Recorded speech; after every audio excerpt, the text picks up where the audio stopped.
ಯಡ್ರಾಮಿ ತಾಲೂಕಿನ 3ನೇ ಕನ್ನಡ ಸಾಹಿತ್ಯ ಸಮ್ಮೇಳನಾಧ್ಯಕ್ಷರಾದಂಥ ಆತ್ಮೀಯ ಸೋದರರಾದಂಥ ಅಮೃತ್ ಡಿ ದೊಡ್ಡಮನಿಯವರೇ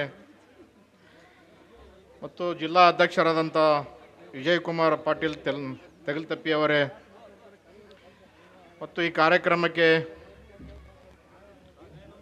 ಉದ್ಘಾಟಕರಾಗಿ ಆಗಮಿಸಬೇಕಾಗಿತ್ತು. ತಾಲೂಕಿನ ಜನಪ್ರಿಯ ಶಾಸಕರಾದಂಥ ಡಾಕ್ಟರ್ ಅಜಯ್ ಸಿಂಗ್ ಅವರ ಬರಬೇಕಾಗಿತ್ತು. ಅವರ ಉಪಸ್ಥಿತಿಯಲ್ಲಿ ಮಾಜಿ ಮೇಯರ್ ಸಂಜಯ್ ಸಿಂಗ್ ಅವರು ಈ ಕಾರ್ಯಕ್ರಮಕ್ಕೆ ಬಂದು ಹೋಗಿದ್ದಾರೆ. ಮತ್ತು ಈ ತಾಲೂಕಿನ ಅಧ್ಯಕ್ಷರಾದಂಥ ನಾಗಪ್ಪ ಎಂ ಸಜ್ಜನ್ ಅವರೇ ಮತ್ತು ದಿವ್ಯ ಸಾನ್ನಿಧ್ಯ ವಹಿಸಿರ್ತಕ್ಕಂಥ ಪರಮ ಪೂಜ್ಯ ಏಕಾಕ್ಷರ ಶಿವಾಚಾರ್ಯರ ರುದ್ರಮುನಿ ಹಿರೇಮಠ್ ಮಾಗಣಿಗೇರಿಯವರ ಪಾದಗಳಿಗೆ ನಮಸ್ಕರಿಸುತ್ತಾ,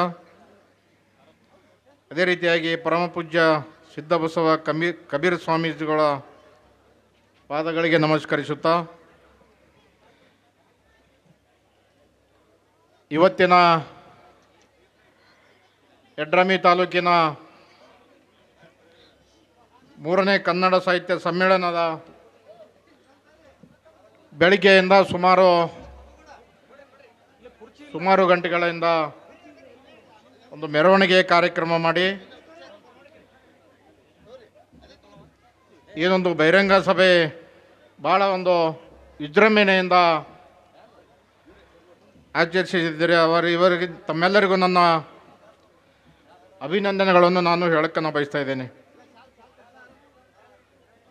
ಮತ್ತು ಈ ಕಾರ್ಯಕ್ರಮದಲ್ಲಿ ನಾನು ನಿನ್ನೆನೇ ವಿಚಾರಿಸಿದಾಗ ಈ ಕಾರ್ಯಕ್ರಮ ಸಮಯ ಒಂದು ದಿನಾಂಕ ಮುಂದೂಡಲಾಗುವುದಂಥೇಳಿ ನಮಗೆ ಹೇಳಿದರು. ಮತ್ತೆ ಬೆಳಿಗ್ಗೆ ಕೇಳಿದಾಗ ಇಲ್ಲ, ಕಾರ್ಯಕ್ರಮ ಇವತ್ತೇ ನಡೀತದೆ ಅಂತ ಹೇಳಿದರು. ಆದರೂ ಸ್ವಲ್ಪ ನಾವು ಲೇಟಾಗಿ ಬಂದಿದ್ದಕ್ಕಾಗಿ ತಮ್ಮಲ್ಲಿ ಕ್ಷಮೆಯನ್ನು ಕೇಳುತ್ತೇನೆ. ಅಮೃತ ಡಿ ದೊಡ್ಡಮನಿಯವರು ಏನು ಸುಮಾರು ವರ್ಷಗಳಿಂದ ನಮ್ಮ ತಾಲೂಕಿನಲ್ಲಿ ಹಲವು ಪ್ರಶಸ್ತಿಗಳು ಮತ್ತು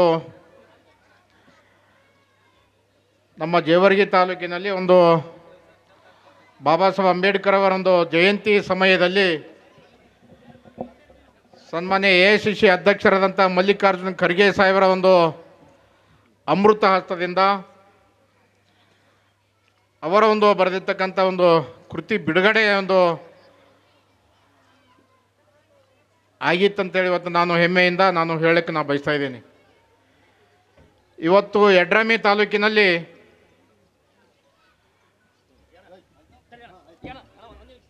ಅಮೃತ ಡಿ ದೊಡ್ಡಮನಿಯವರಿಗೆ ಒಂದು ಸಮ್ಮೇಳನ ಅಧ್ಯಕ್ಷ ಮಾಡಿದಿರಲ್ಲ. ತಾವು ಯಡ್ರಾಮಿ ತಾಲೂಕಿನ ಎಲ್ಲ ಮುಖಂಡರುಗಳು, ಎಲ್ಲ ಸಮುದಾಯದವರೆಗೂ ನಾವು ಬಹಳ ಒಂದು ಹೆಮ್ಮೆಯಿಂದ ಅವರಿಗೆ ಅಭಿನಂದನೆಗಳನ್ನು ನಾನು ಹೇಳಕ್ಕೆ ಬಯಸ್ತಾ ಇದ್ದೀನಿ.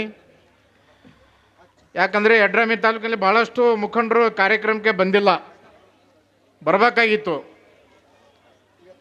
ಯಾಕೆ ಬಂದಿಲ್ಲ ಅಂಥೇಳಿ ನಾನು ನಿನ್ನೆ ಒಂದು ಪ್ರೆಸ್ ಮೀಟ್ನಲ್ಲಿ ಒಂದು ಕೇಳಿದ್ದೆ.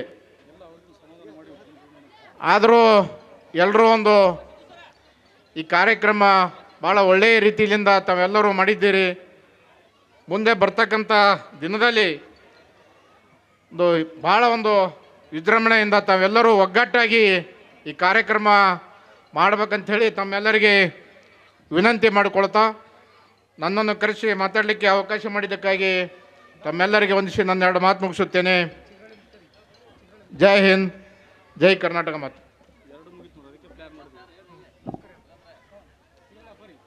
ಇಂಥ ಅನಿವಾರ್ಯತೆಯಲ್ಲಿ ಕೂಡ ನಮ್ಮ ಶಾಂತಪಣ್ಣ ಕೂಡ್ಲಿಗಿ ಮಾಜಿ ಜಿಲ್ಲಾ ಪಂಚಾಯತ್ ಸದಸ್ಯರು ಕೂಡ ಮಾತನಾಡಿದ್ದಕ್ಕೆ ಅವರಿಗೆ ಅಭಿನಂದನೆಗಳು. ಈಗ